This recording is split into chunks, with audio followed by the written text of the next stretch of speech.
कुछ पल बैठा करो बुज़ुर्गों के पास, सारी चीज़ें गूगल पर नहीं मिला करती हैं। जी हाँ दोस्तों, आपने सही सुना। मैं आज आप सबके सामने बुज़ुर्गों के ऊपर ही बात करने जा रही हूँ। उन्हीं के संदर्भ में कुछ आपसे अपनी दिल की बातें शेयर करना चाहती हूँ, जो कि मेरा बहुत मन था काफ़ी सालों से कि मैं आपके बीच में आऊँ और बात करूँ, उनकी तरफ से संदेश पहुँचाऊँ। क्योंकि ये अकाउंट तो मैंने 1 साल पहले ही बना लिया था, ये सोच के कि मैं कुछ अच्छे कंटेंट्स जो मेरी लाइफ़ के एक्सपीरियंसेस हैं, अच्छे-बुरे, आप सबके साथ शेयर करूँ, आपसे राय माँगूँ। लेकिन शायद उन बड़े बुज़ुर्गों का आशीर्वाद नहीं मिला था मुझे। आज अचानक से ही शाम को बैठे-बैठे प्रेरणा सी मिली। मैंने अपने बुज़ुर्गों का आह्वान किया, चाहे वो मेरे मायके पक्ष के हों, चाहे मेरे ससुराल पक्ष के हों, और मैंने एकदम अचानक से अपना ये सेटअप लगाया और आपके बीच में आ गई। मुझे उम्मीद है कि जिस टॉपिक पे हम आज बात करने वाले हैं, आपको बहुत पसंद आएगा और आप शायद मुझसे एग्री भी करेंगे। कहते हैं कि बुज़ुर्ग हमारी धरोहर होती है और ये बात गलत भी नहीं है। ये गूगल का ज़माना तो आज आया है।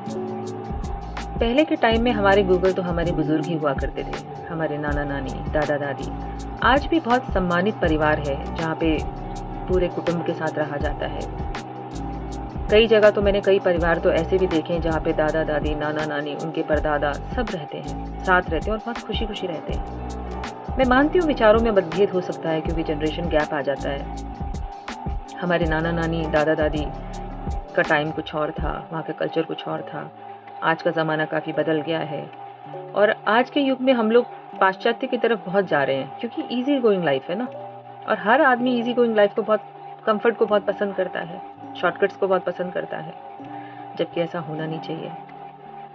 शॉर्टकट्स जो होते हैं वो आपको थोड़े टाइम के सुख तो देते हैं, लेकिन लॉन्ग रन के लिए वो आपके लिए खतरनाक साबित होते हैं। शॉर्टकट से आप ज़िंदगी की जंग को जीत नहीं सकते। आपको ज़िंदगी में सफल बनना है, आगे तक जाना है, एक परमानेंट सॉल्यूशन के साथ आना है, तो आपको वो लॉन्ग वे अपनाना ही पड़ेगा। लंबे रास्ते से जाओगे तो ही अपनी दूरी को तय कर पाओगे सही तरीके से।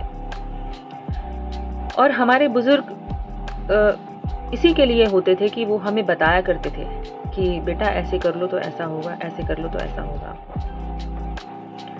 बहुत सहज और विनम्र भाव के हमारे बुज़ुर्ग हुआ करते थे, जिन्हें जो हमारी संस्कृति को मानते थे और आने वाली पीढ़ियों को भी सलाह देते थे कि नहीं बेटा ऐसे नहीं करो, वैसे नहीं करो।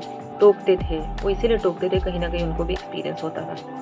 वो अपने एक्सपीरियंस के आधार पे ये हमें समझाते थे। कहते हैं कि पहले ज़माने में जब हम बेटियों के लिए रिश्ता तय करते थे तो बेटे को बाद में देखा जाता था, घर बार पहले देखा जाता था। मतलब लड़का लड़की तो बाद में देखते थे, पहले उनका परिवार देखा जाता था, खानदान देखा जाता था। क्यों? क्योंकि उनको पता होता था कि अगर खानदान अच्छा है तो खानदान में पलने वाला बच्चा भी अच्छा ही होगा, उसके संस्कार भी अच्छे होंगे, गुणी होगा।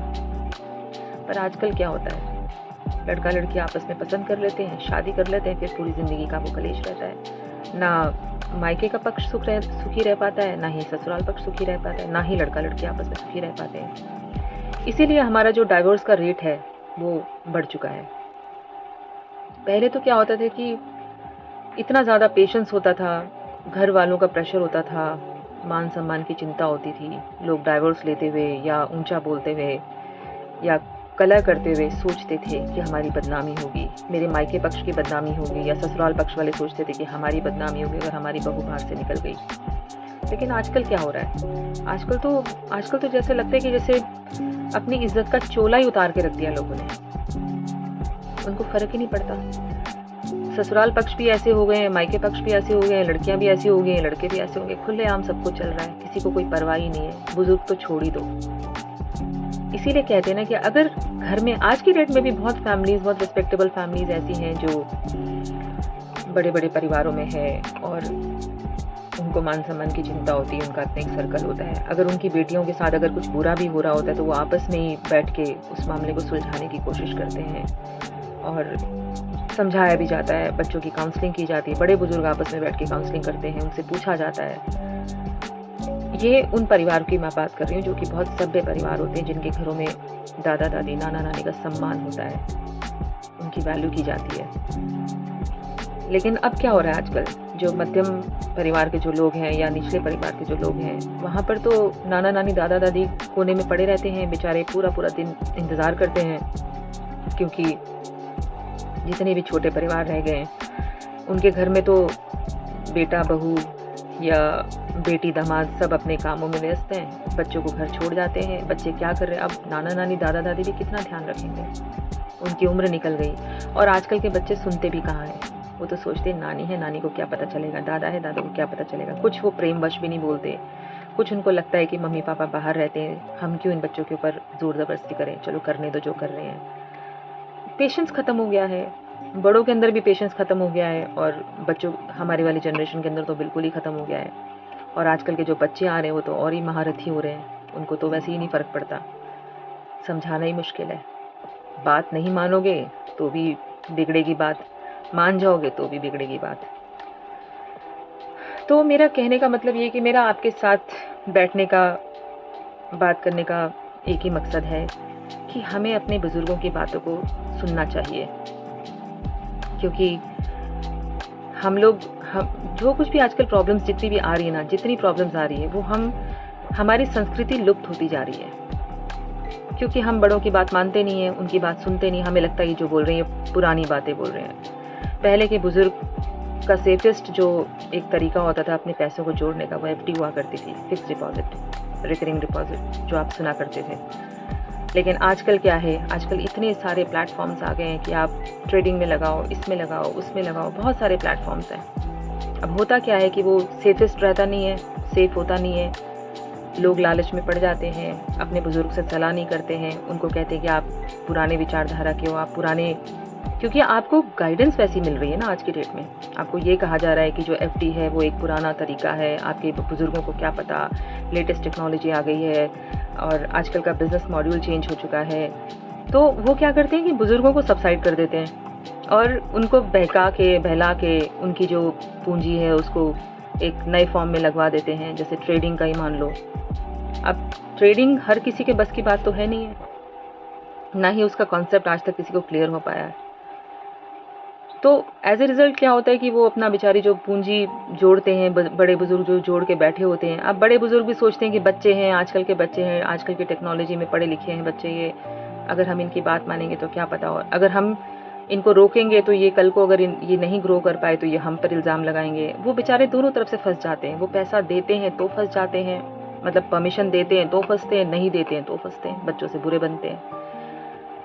ये मैं यही कहना चाहूँगी कि आजकल के बच्चों को समझना पड़ेगा कि जो बड़े बुजुर्ग थे उस ज़माने में आप देखिए कितनी बीमारियाँ होती थी, क्योंकि लाइफस्टाइल अच्छा होता था, बीमारियों का नामो निशान नहीं होता था, गाँव का परिवेश होता था। आजकल क्या हम शहरों में छोटे छोटे फ्लैटों में आके बस गए हैं, सांस लेने की जगह नहीं होती है, ग्रीनरी तो बिल्कुल ही ख़त्म हो गई है, खान पान हमारा सारा वेस्टर्नाइज हो चुका है, सब पैक्ड फूड्स आ रहे हैं, ब्रेड्स में आके रह गए हम लोग, कोई सात्विक भोजन हमारा रह नहीं गया है, बीमारियां भी बढ़ रही है। और कहते हैं ना कि जैसा अन्न वैसा मन, जैसा आप खाओगे वैसे ही आपकी मानसिकता बनेगी। तो ये सब प्रॉब्लम्स हो रही हैं। तो मेरा यही कहने का मतलब है, आप सबसे यही रिक्वेस्ट मैं आपसे करती हूँ कि क्या हमें अपने बुजुर्गों की बात नहीं सुननी चाहिए? क्या हमको उनके साथ बैठना नहीं पड़ता, बैठना नहीं चाहिए? क्यों नहीं बैठना चाहिए? क्योंकि वो पुरानी विचारधारा के, अगर वो पुरानी विचारधारा के अगर हमारी संस्कृति से जुड़े हुए हैं या हमें जोड़ना रखते हैं तो इसमें बुराई क्या है? हमें उनको सुनना चाहिए, उनकी बातों का अनुसरण करना चाहिए। कुछ नहीं तो 100% नहीं तो कम से कम 80% बातों का तो करना ही चाहिए। आज उन्होंने, पहले ज़माने में क्या हुआ करता था कि 10-10 बच्चे होते थे एक घर में, 8-8 बच्चे होते थे, वही माँ थी, वही बाप था, छोटी सी कमाई थी, छोटा सा कुटुंब था, और तो और जितने भी बुआ, चाचा, ताऊ के बच्चे होते थे सब एक ही घर में, 8-8 बच्चे ऑलरेडी होते थे, उसमें से भी 3-4-5 छुट्टियों में आ जाते थे। तो घर का माहौल एक जैसे होता है ना कि जैसे एक रौनक मेला सा लग जाता था। पूरे घर में बुआ आई हुई है, चाचा आए हुए हैं, चाचा के बच्चे आए हुए हैं, एक रौनक होता था। और उसी छोटी सी कमाई में सुखी होके खाते थे। मतलब कोई फैशन नहीं था, कुछ नहीं था, जहाँ जिसका मन किया वहीं सो गया, जो मिला वही खा लिया, कोई नखरे नहीं थे, हंसी मजाक का माहौल होता था। ऐसा नहीं कि लड़ाइयाँ नहीं होती थी, पॉलिटिक्स नहीं होती थी, पहले भी होती थी। आजकल कुछ और तरीके की पॉलिटिक्स है, पहले कुछ और हुआ करती थी, ईर्ष्या, डिफरेंसेस। लेकिन आज का जो माहौल है ना, आज से तो बहुत कम हुआ करता था। वो प्रेम था। मतलब कहते हैं ना कि एक कुटुंब को बांधने की क्षमता होती थी उस समय बड़े बुजुर्गों के अंदर। वो एक माला के अंदर पिरो के रखते थे। आजकल तो क्या है कि आजकल तो कहते हैं ना कि पहले कहते थे अतिथि देवो भव। अब क्या होता है? अब कहते हैं अब तो मूवीज ऐसी आती कि अतिथि कब जाओगे। आपने देखी होगी मूवी, बहुत हंसी मजाक वाली मूवी, मुझे भी बहुत अच्छा लगा था, मैंने भी बड़ा एंजॉय करा था। लेकिन चीज़ें बदल गई हैं बिल्कुल। मैं आपको फिर से आज याद दिलाना चाहती हूँ कि वो हमारे बुजुर्ग जो है ना, हमारी धरोहर है। आप इस पे विचार करिएगा और मुझे अपने कमेंट्स के थ्रू बताइएगा कि क्या आप मेरी बात से सहमत हैं। आप चाहते हैं कि आपके बुजुर्ग के पास आप बैठे उनसे बात करें, उनके ज़माने में क्या क्या हुआ करता था, वो उन्होंने किन किन चीज़ों को एक्सपीरियंस किया था, बीमारी के टाइम में वो कैसे चीज़ों को हैंडल करते थे, फाइनेंशियल प्रॉब्लम्स जब आती थी तब वो कैसे अपने घर को चलाते थे, और कैसे वो वार व्यवहार निभाते थे, कैसे इतने बड़े बड़े परिवारों को वो चलाते थे, और कैसे उनका मान सम्मान रहता था, कैसे वो अपने घर में शादियां निपटाते थे, कैसे करते थे, वो सब चीज़ें उनसे जानने की ज़रूरत है हमें। अगर मन का सुकून चाहते हो तो बुजुर्गों के साथ बैठा करो। इसी शुभ उम्मीद के साथ मैं आपसे आज इजाज़त लेती हूँ। मुझे जाने की इजाज़त दीजिए प्लीज़। दूसरे कड़ी में मैं आपसे फिर मिलूँगी और आपसे फिर ढेर सारी बातें करूँगी। तब तक आप मुझे कमेंट्स बॉक्स में जाके बताइएगा कि आपको मेरा ये वीडियो कैसा लगा और आप मुझसे क्या उम्मीद करते हैं। धन्यवाद।